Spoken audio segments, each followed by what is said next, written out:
I've been meaning to do this video for a very long time. Longer, I mean, let me tell you, I've actually been working in sexuality longer than I have in platonic touch and cuddling, and many of you don't know that. I consider myself a sexuality educator. I can't even say the word.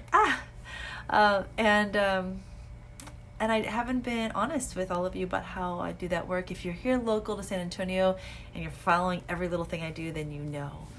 But for most of you, yeah, it's kind of been a secret a little bit. I've been keeping it from you all. And I don't want to do that anymore. I would like to share with you how it is that what you all see, the cuddling and platonic touch, relates to my bigger picture of what I'm trying to accomplish in the world.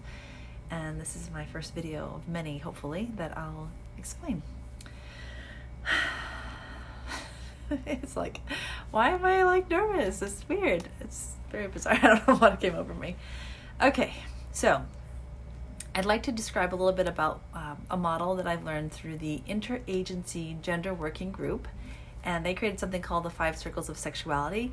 There are 2 different models with the same name. So if you can look under scarletteen.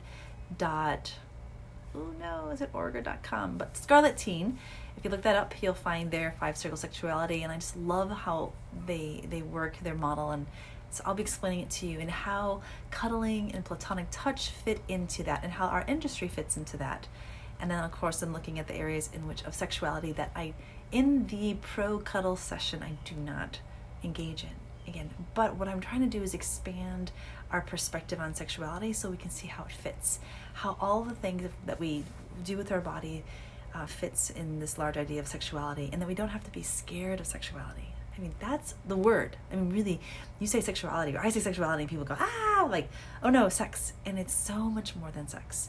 And I like to reframe it, redefine it so that we can better accept who we are and how we function, how our body works, and that we don't also piece it apart and take out parts. I mean, we can see it as a whole, and then look at the details and look at what we're trying to accomplish in our cuddle sessions.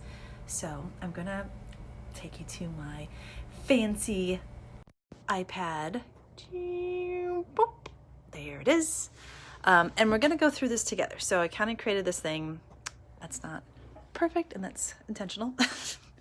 I'm not about perfect right now.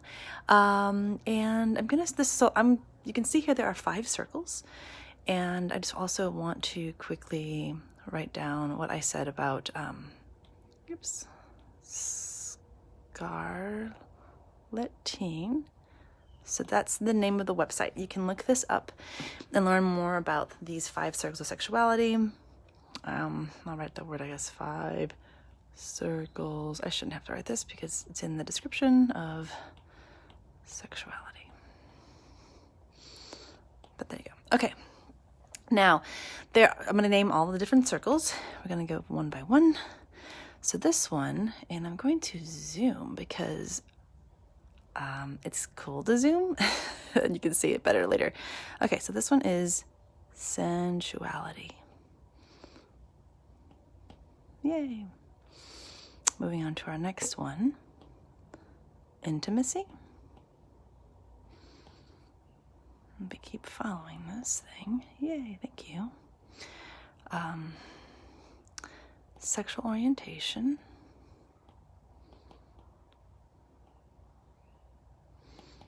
And gender identity. ID. All right, moving over to the next circle. So again, for those who are jumping on right now, this is the 5 circles of sexuality and how they pertain to what I do, cuddling, sexual health, and reproduction. I'll abbreviate there for y'all. And lastly, the one that we always consider to be what sexuality is, sexual practices and behavior. Ooh, all the juicy stuff that people associate and they're scared of talking about. Okay, so if we look at it from the larger perspective here, yay, right?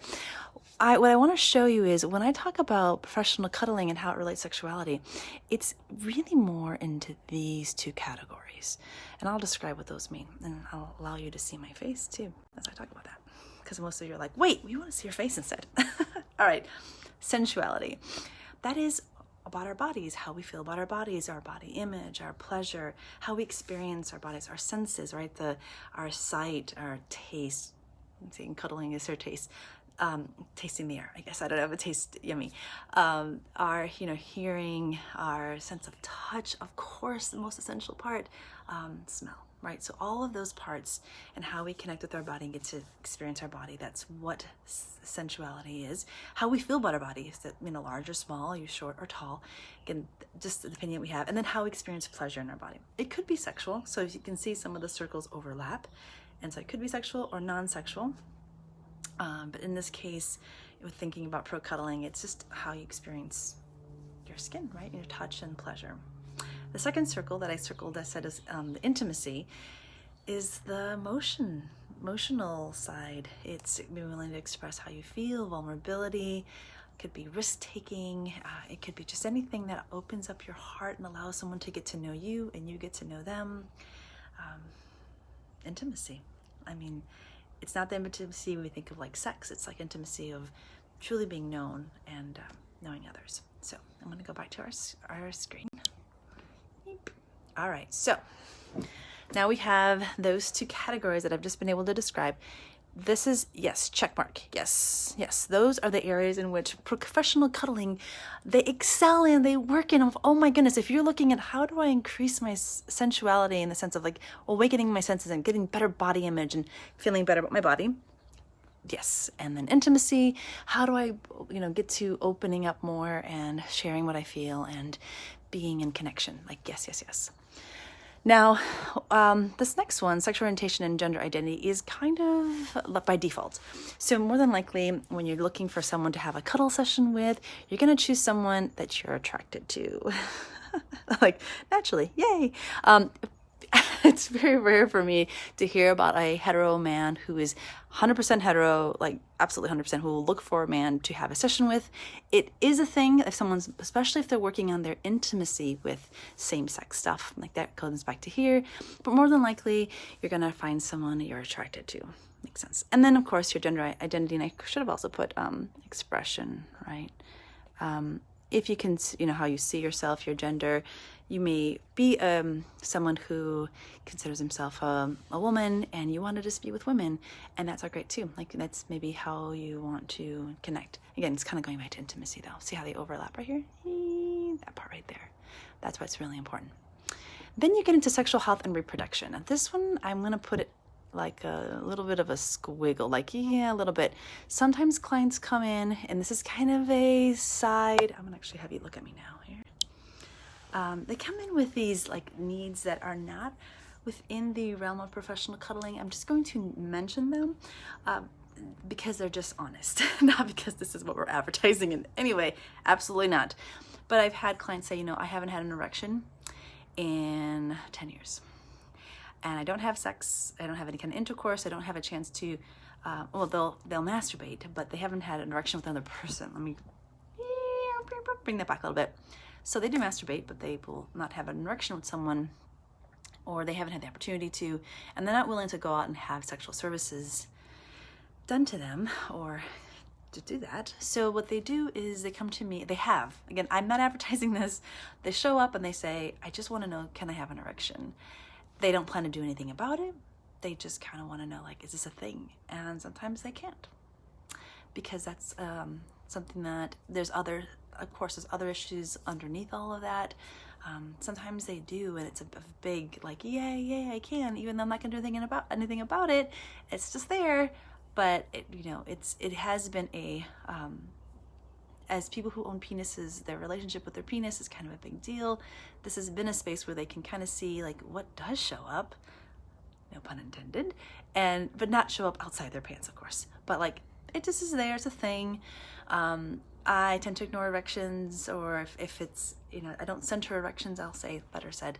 And yet course, people have their own relationship with their erections that I don't get to control. So that's just been things that people in their honesty they've shared with me, and I value that sharing because that goes back to the intimacy. See? So there's that piece. Now we're going to move into the last one that is where we get the bad rep.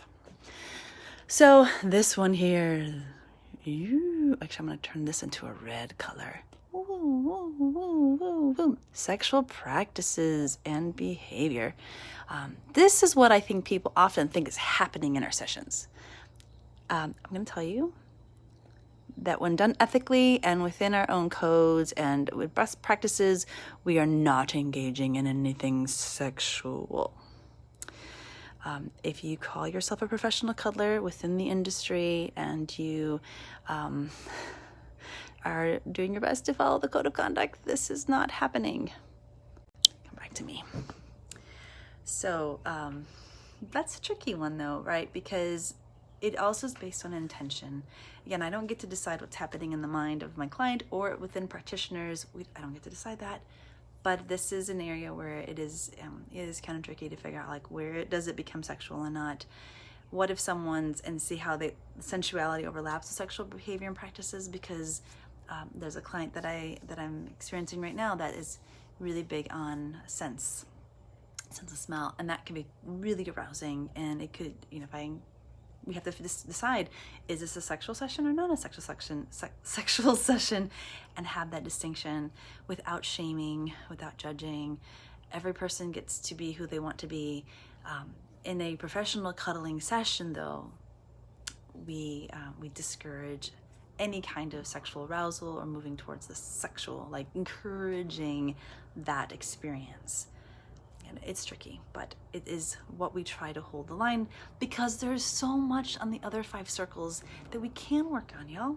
Like really, like there's so much that we can do in growing our personal selves and meeting those needs, that really, when you think about it, 1 circle out of the 5 to focus on the sexual behavior and practices, it is truly limiting our potential. Because if you think about it, we can grow in the other areas probably more. Probably you're deficient in the other ones.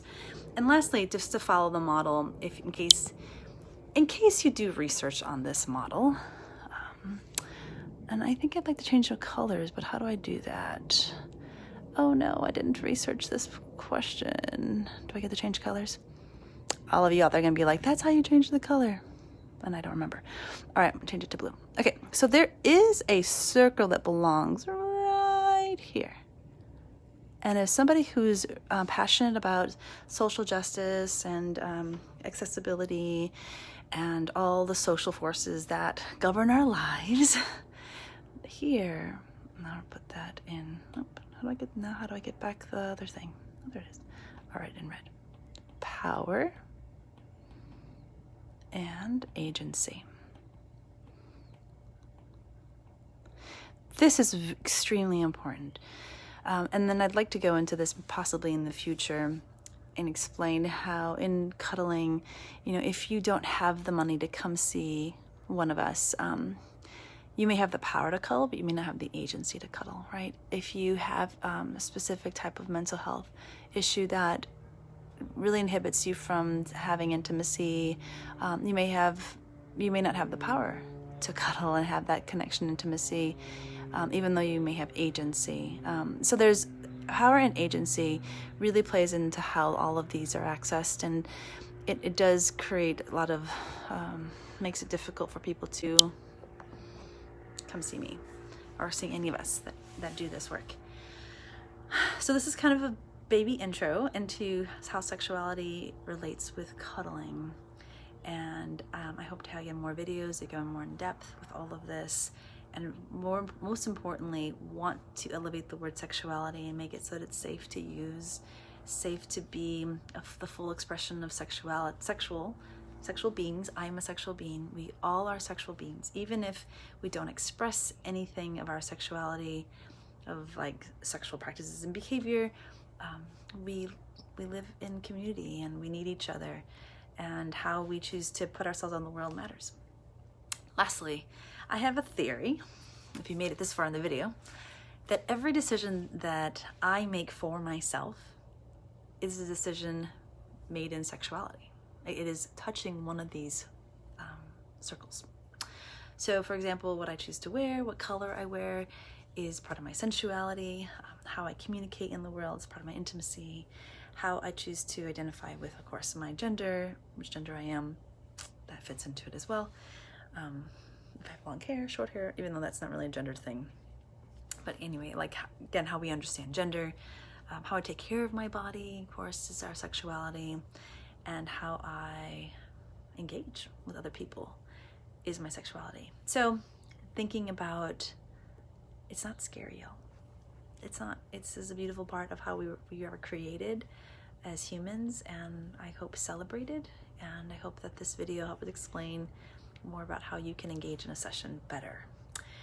Any questions, please, of course, comment below, and I hope to be making more about this and explaining what I do, also other things I do in the world that relate to this stuff that you don't know about. Okay, I love you all. Take care.